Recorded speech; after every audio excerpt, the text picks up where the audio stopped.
Hello again from my front porch. Okay, it's not my front porch. It is a hotel room here in Dallas, Texas. Why am I in this hotel room in Dallas, Texas? Well, let me show you. Because of this outside. I don't know if you can necessarily see all the rain and ick that's going on out there. This is actually fairly mild compared to what it's been. Excuse me. I was in Baton Rouge this morning, and I was supposed to be flying back home tonight. But apparently, Mother Nature had other plans. And so as I and a whole bunch of other people were sitting in the Dallas airport waiting for our plane to Des Moines, it was late coming in. Apparently it had trouble leaving Iowa because there was bad weather up in Iowa too. Oh, you hear that? Yeah, a little thunder booming there. But here, I should sit like this. Because then you get a chance to really enjoy the scenic view behind me. But so as I said, we're all sitting there in Denver. Well, that's where apparently I'm going tomorrow. But that's a whole other story. But so we're sitting here in the Dallas airport, and we're waiting on our flight from Des Moines, which is a little delayed coming in. And at first they delayed the flight. We got notice that the flight was delayed 15 minutes. Not a big deal. Then we got notice that it was delayed another 30 minutes after that. And at that point, you start going, And we're looking at the radar, and Lisa is sending me information from the radar as well. And she's saying, she sends me a text message saying, well, hopefully they get you out of there before 5:15, because that's when the storm is supposed to really hit where the airport is. And she'd sent me a screenshot of weather radar that she was monitoring.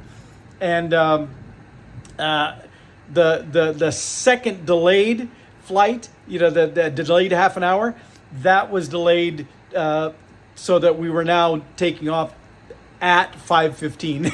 It's like, this is not good. This is not a good recipe. And so I'm like crossing my fingers real tightly. Well, then the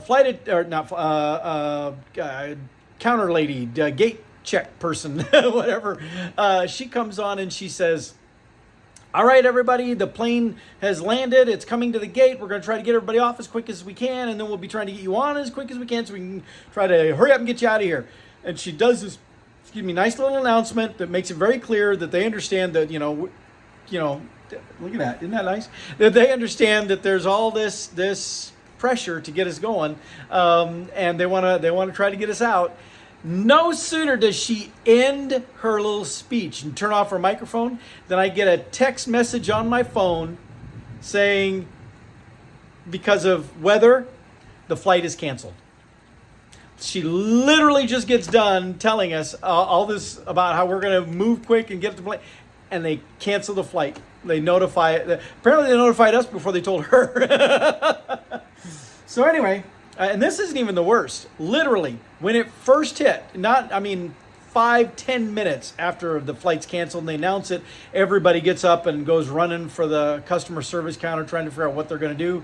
I look out the window, and it literally looked like a monsoon was going through. I should have taken video at the time, but I was a little bit focused on what was I going to do as well. I'm fortunate that I'm traveling for work, and so I have the ability to call up AAA Travel, the agency that our company uses, and I can call them and say, you fix this for me. You do. Now, you go to American, they only will put you on whatever other American flights they can put you on. My travel agent folks, they can cancel the flight and then book me on a different airline, if there's a better option. So that's certainly better. Plus, my travel folks can book the hotel, this nice room that I showed you. I'm out here now. And so, with that really awesome hot tub down there, doesn't that look like that would be fun? I even have a swimsuit in my luggage. Ain't nobody using that hot tub tonight. Darn. But anyway, so fortunately, I'm able to call AAA Travel, and they were able to get me onto a flight tomorrow morning, like 6 a.m. tomorrow morning, to Denver, where I then get on another flight that will take me to Des Moines. I literally have to take a connection flight just to get back to Des Moines, Iowa. And so, yeah. So I have to be on a flight at 6 a.m. tomorrow. I don't even know if I'm going to I'll probably get stuck in a middle seat. I don't care. I really don't care. As long as I get there. That's the important thing. But anyway, so that's happened, and so now here I am.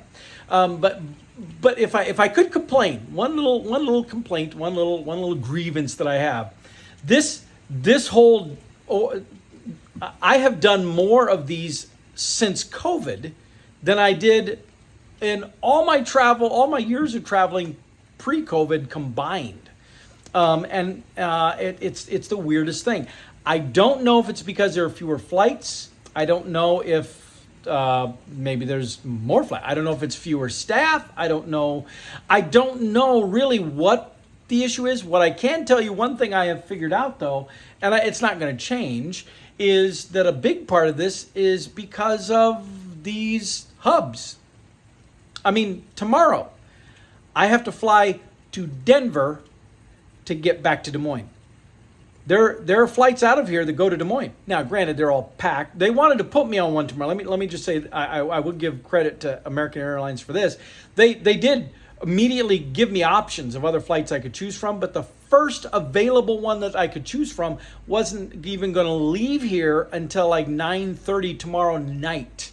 And I was like, no, there's got to be something better than that. And so I did find something better than that, or my travel folks found something better than that. But anyway, so I'm here, and I'm dealing with all of this stuff.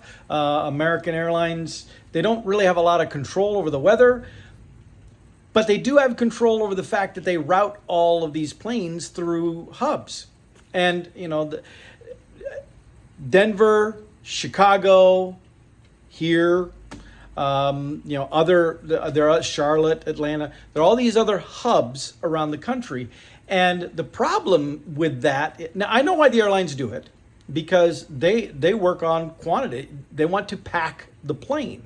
And, there just aren't enough people flying from, I was in Baton Rouge this morning, there are not enough people flying from Baton Rouge to Des Moines, Iowa, for them to justify a plane going from Baton Rouge to Des Moines, Iowa, even though that probably would be the most economical, even for the airline, because the fuel it would take to fly from there to Des Moines, it's got to be cheaper than what I am now going to be spending on my trip, flying from Baton Rouge to Dallas to Denver to Des Moines. It makes no sense.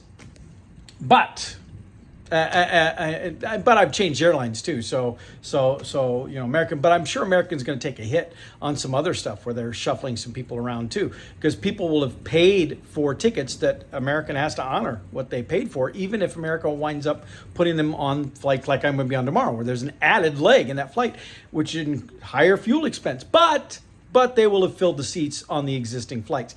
That's why they have these hubs. But the annoying thing about that is then when you have bad weather that moves in over one of these hubs, it becomes a nightmare, a huge nightmare. And it's even worse, like you go out to the East Coast and you have like a hurricane or a big snowstorm or something that moves in that takes out 2 or 3 of those hubs at the same time. Man, you might as well just shut down the entire air travel system in this country. Not just the impact in that hub, but all across the country, the impacts, the ripple effects, the dominoes. Yeah. So anyway, I'm here in Dallas, Texas tonight. Yay! Thank you, Hub, the Dallas Hub, for grounding me here. I'm going to keep enjoying my view of a thoroughly soaked hot tub that I am not soaking in. But actually, first I'm going to get something to eat. Okay, I got that off my chest. So I'll let y'all go. I'll see y'all next time. Hopefully, actually from my front porch.